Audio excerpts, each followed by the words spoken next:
The question is, with your piece of legislation about banning women from using... 100% yes. My question to you is... And it doesn't go far enough. I'll be filing more bills. You have said that it was created in response to Congresswoman-elect McBride. 100%. And but should legislation be created targeted at one specific person? It doesn't mention anyone in the legislation, but you've said it was aimed at her.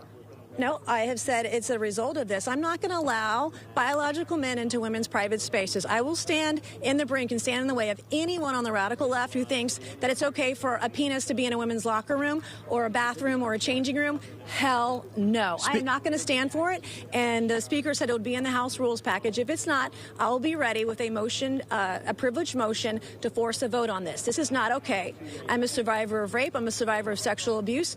And I'm not going to allow any man in any female private spaces. Now, Speaker, end of story. And by the way, I'm getting death threats from men pretending to be women.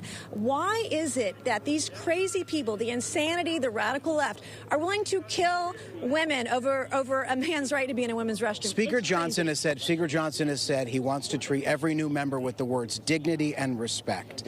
Forcing this congressperson to go into a male restroom, is that dignity and respect?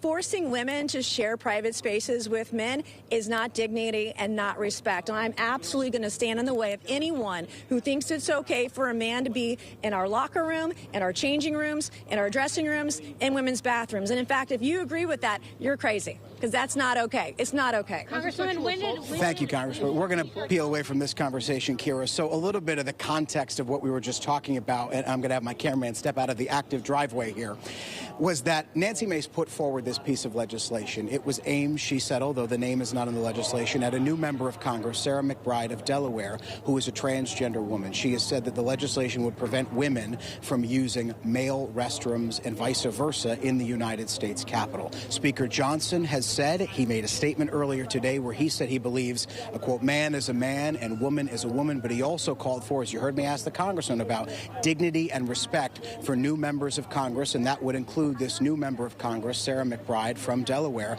who is a transgender woman. All of that to say this is now an issue that Congress is forced to grapple with here, and one that they've never been forced to grapple with before, because Sarah McBride is the first trans person elected to the United States House of Representatives, and it's very much unclear at this hour what Mike Johnson plans to do, although Nancy Mace is under the impression that her resolution or something of the like will now go into the new House of Representatives rules package, which would theoretically be voted on and approved by the next Congress come January.